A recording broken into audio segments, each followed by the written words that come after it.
Jakbyście mieli wskazać jedną korporację, którą określilibyście mianem największego zła tego świata, pewnie u większości z Was w pierwszej kolejności byłoby to EA.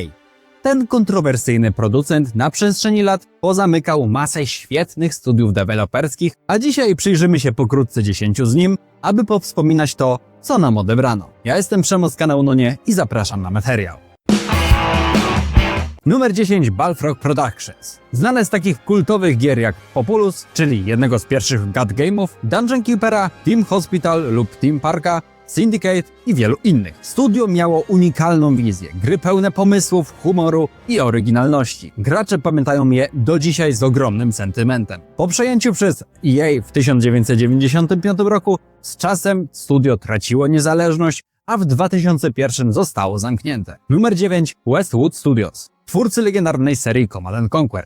Gry, która praktycznie zdefiniowała gatunek RTS. Oprócz Command & Conquer także inne kultowe tytuły, np. gry z uniwersum Duny, Lands of Lore i wielu innych, które gracze do dziś wspominają z nostalgią. Po przejęciu przez EA w 1998 roku nastąpił powolny zanik niezależności, zaś studio zostało ostatecznie zamknięte w 2003 roku. Numer 8 Origin System. Wielka legenda. Odpowiedzialna m.in. za serię Ultima, czyli klasykę RPGów, oraz Wing Commander. Tytuły ważne dla rozwoju zarówno RPGów, jak i gier akcji. Po przejęciu przez EA w 1992 studio działało jeszcze przez parę lat, ale rozwój gier z klasycznego Ultima zakończono, zaś w 2004 roku Origin zostało na zawsze zamknięte. Numer 7 Maxis. To dzięki nim powstały takie marki jak SimCity, The Sims, Spore, czyli tytuły, które dla wielu graczy zdefiniowały całą epokę i gatunki, symulacje, sandboxy i gry kreatywne. Niestety studio zostało zamknięte przez EA, więc fabryka hitów odeszła, a po Maxis pozostała marka, ale oryginalny zespół dawno nie istniał.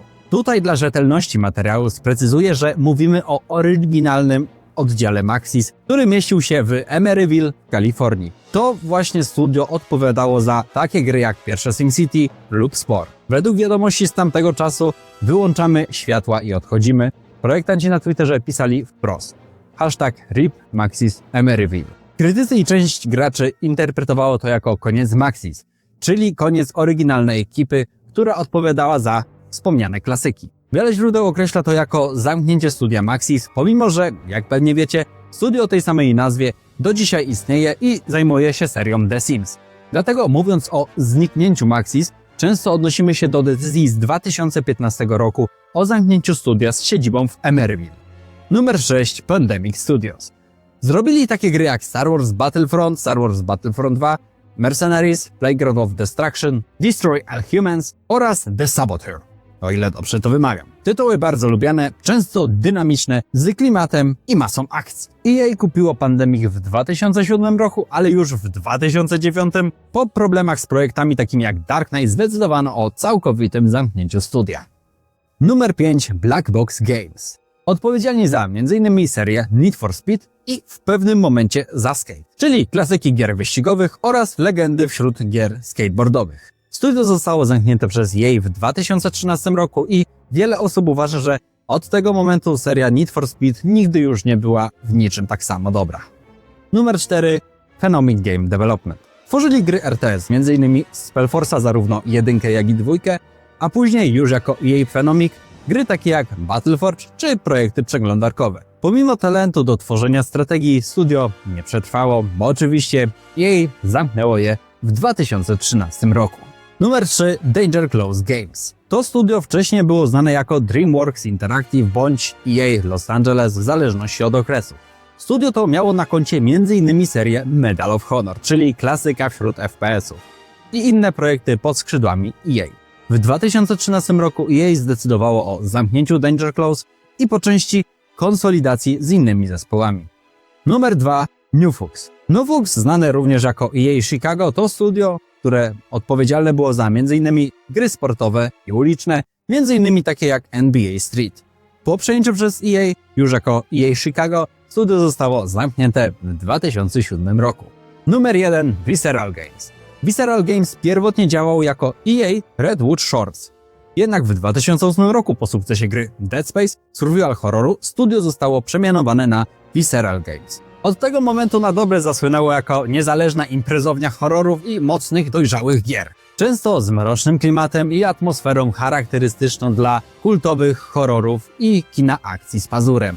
Visceral zapisał się w historii gier przede wszystkim dzięki Dead Space'owi z 2008 roku, czyli pierwszemu tytułowi pod nazwą Visceral. Był to horror sci-fi z mocną atmosferą klaustrofobii, świetnym designem potworów, unikalnym systemem walki, a także niespotykanym praktycznie nigdzie indziej ciekawym UI. To był horror, który faktycznie straszył i to w bardzo dobrym, staroszkolnym stylu. Później seria doczekała się również kontynuacji, czyli Dead Space'a 2, który umocnił reputację studia jako twórców mocnych horrorów, a jednocześnie udowodnił, że potrafią łączyć klimat z intensywną akcją. Inne projekty to m.in. gra akcji Dante's Inferno, która była lekko kontrowersyjna, ale mimo to zapadła w pamięć graczy. Potem Visceral próbowało swoich sił w innych gatunkach, m.in. z serią Battlefield Hardline, jednak tutaj już całkowicie to nie siadło. FPS-owe podejście z wątkiem policyjno-przestępczym, sieciowym komponentem i próbą odświeżenia formuły Battlefielda niestety spełzło na niczym. Dla wielu graczy Visceral to właśnie Dead Space, bo studio potrafiło budować napięcie, horror, klimat izolacji i zagrożenia w kosmosie. Były to horrory sci-fi, które zamiast strzelać do potworów jak w typowym FPS-ie, wymagały taktyki, planowania, no i często przestraszenia. Dlaczego zostało zamknięte?